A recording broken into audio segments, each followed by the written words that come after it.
nhà mình thấy xe bắt đầu giờ này giờ tan tầm cả nhà ha. Dạ, nên là xe cộ nó cũng nhiều, nhưng mà ở đây thì nó không có ùn tắc, nó không có gọi là kẹt xe nhiều như là ở bên Mã Lai.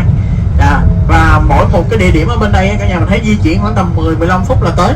Dạ, địa điểm nào mà di chuyển trên 20 phút gọi là xa. Đi bên Singapore này mà thấy đi mà khoảng tầm nửa tiếng là thấy xa, là cái điểm nó rất là xa luôn á. Cả nhà mình thấy xe nào cũng mới á. Dạ, mình nhìn thử xung quanh mà nhìn thử xe nào nó cũng mới luôn á. Dạ, xe này xong rồi bán.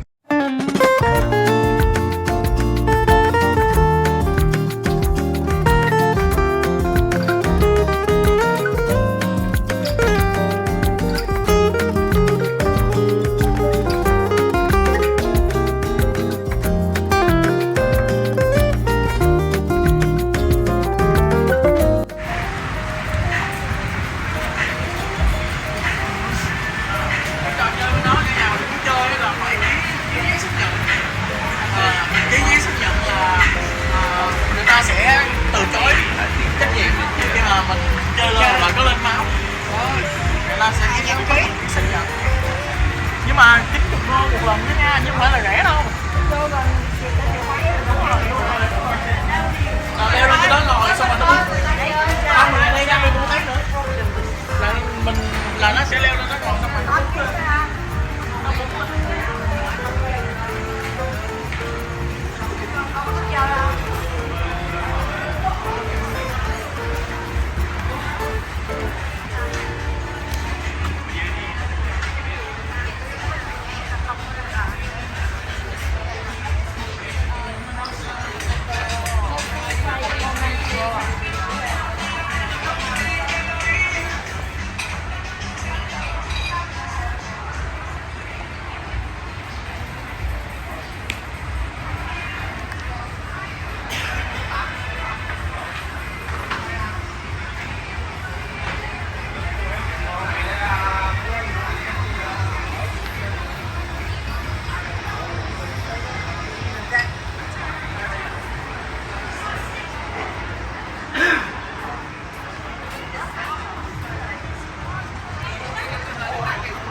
前面2组怎么30个？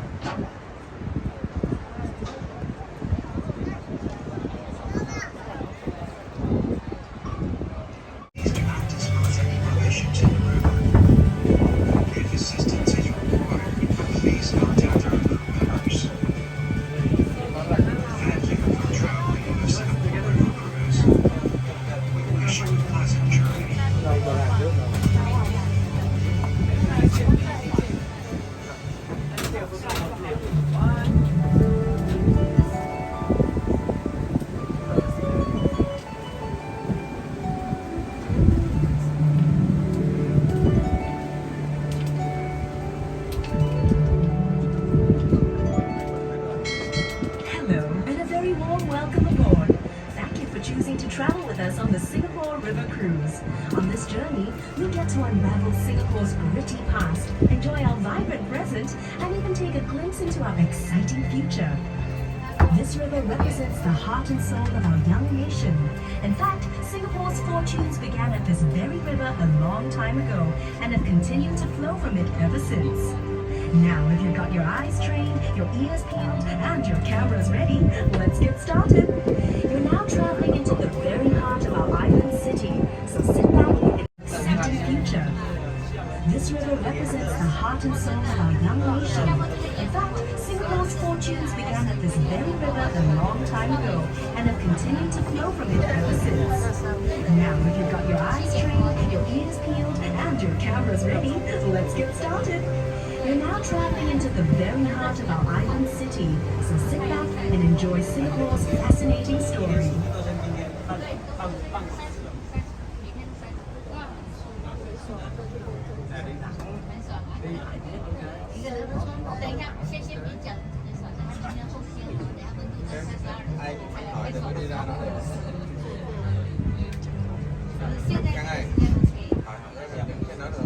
Không, đầu tàu thường chứ không có được đâu.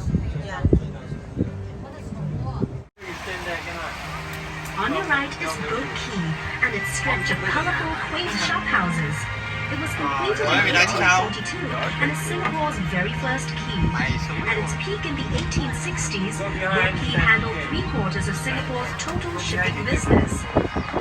The sheltered riverbanks made excellent loading and unloading places. Back then, the whole river was chock-a-block with thousands of boats transporting a whole myriad of goods to be traded by the merchants who had set up shop in the row of buildings on the bank. Some of those goods included seafood, spices, and rubber. The precious cargo was shouldered across gangplanks by immigrant laborers known as coolies, whose blood, sweat, and tears formed the very backbone of our nation's rise to prosperity. Wonder why all the shop houses are concentrated on just one embankment of Boat Quay? Well, legend has it that the Chinese immigrants chose to set up home only on the south bank of the river. You'll notice how the riverbank curves just like the belly of a carp. In Chinese culture, this majestic fish is an auspicious symbol of good fortune and a great place to store wealth. These first immigrants believed that this part of the Singapore River was where prosperity and wealth could be found. That's also why many banks and businesses started up here and eventually developed this area into our current central business district. With once lined the waterways, today the banks of Boat Quay are lined with shop houses, restaurants, and pubs. The facades of the Boat Quay shop houses have been retained, and their unique architectural styles give the district a distinct flavor. Notice how the shop houses are of varying heights? Long ago, this signaled the owner's wealth. In other words, the higher the building, the wealthier the owner. Perhaps these traditional beliefs have extended till today. Just take a look at the tall skyscrapers of Singapore's financial district towering over the Boat Quay shop houses. This is the perfect place for snapping pictures, so enjoy the 360-degree views and drink in Boat Quay's unique blend of traditional Asian values set against a modern and progressive backdrop. See how the shop houses form a charming contrast of Singapore's developing years against the skyline of a new Singapore. This truly is a uniquely Singapore sight. By the way, are you feeling hungry? Hawkers and their push carts used to line the riverbanks, selling local dishes that were cheap and delicious. A bowl of Uc Chau porridge cost only 10 cents. And better yet, side dishes were free of charge. Every day, the people who worked and lived at the river would eat at these push carts, sitting on little stalls along the river banks. Perhaps that is how fresco dining got its start in Singapore. Very good one. Hurry, hurry, hurry. 5 seconds. Go, go, go, go. You. This one, you. Okay. Half. Okay, yes. Đúng rồi, quay nữa mà. Dạ năm. Không dạ yes. Dạ năm bao giờ? Directly ahead is Cabinet Bridge.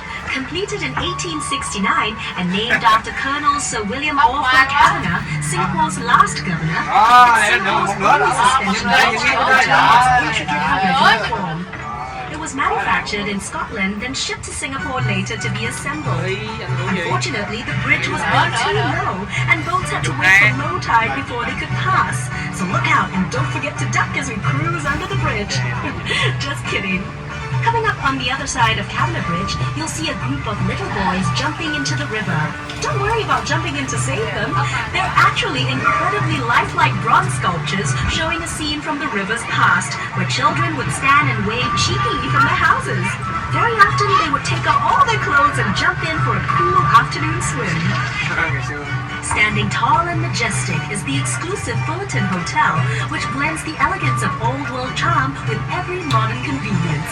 Built in 1928, lots of paper pushing went on behind the hotel's splendid columns before its glamorous makeover. Its facade is a masterpiece of neoclassical grandeur, which belies its much stuffier original occupants, the Chamber of Commerce offices and the General Post Office, from which mail was transported along the Singapore River to and from ships. Since the 1950s, this was also the site of many political campaign rallies, but even longer before that, it was occupied by Fort Fullerton, built to defend the town at the mouth of the Singapore River.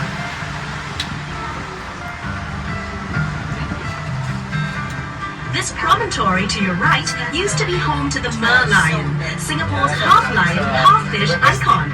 The merlion stood guard here at the river mouth for 30 years before it was hauled by barge to its new home in the bay in 2002. As we make our way out into Marina Bay, you'll be able to see the merlion for yourself and hear all about its This is the story. Esplanade I told you, right? This is Esplanade.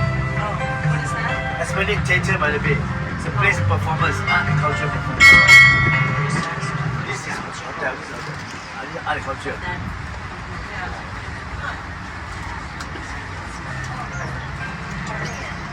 Durian, the smell like durian. This one is shaped like a durian, but the architect that designed, he never see a durian. Why he put all the spikes? Because he want to reduce the heat into the building. At the same time, he allow sunlight to go in, so it reduce the use of electricity. No. He never see a durian before. He don't know what's a durian. After he finish, everybody say the structure look like a durian. Sir, this boat's run by electrical power, right? This boat run by electrical power? Should be. All these are the hotels at Marina. You see that all the design, the pattern is not the same architecture. Okay? And they based on Chinese feng shui. So you see all the design is not the same. But in front of the theatre, you find the open space there, and there's another one inside. These are places for young and new inspiring artists to perform. This is Art Science Museum. It's a shape of a lotus on top. Under the water, and there is permanent art exhibition. And you see there's a bridge there. As promised, up next is Merlion Park, home of the original Merlion statue. To understand our unique national emblem with the lion head and Why does the lion head resting on a crest of waves, here's a quick history lesson. Singapore was originally known as the ancient city of Temasek, which means sea town in Javanese. But according to legend recorded in the Malay annals, Prince Sang Nila Utama renamed it Singapura, meaning lion city in Sanskrit, after he spotted a lion on its shores. The lion's head represents the lion spotted by the legendary Sang Nila Utama, while its fishtail symbolizes Temasek and Singapore's humble beginnings as a fishing village. Measuring 8.6 meters high and weighing 70 tons, the lion sits on reclaimed land looking out to sea. She attracts millions of visitors a year who make the trip to Merlion Park to photograph this world-famous icon at her new home right here in scenic Marina Bay. Take a peek behind the Merlion and you'll see a baby Merlion. This is the Marina Bay. Its scales are made from pieces of porcelain repurposed for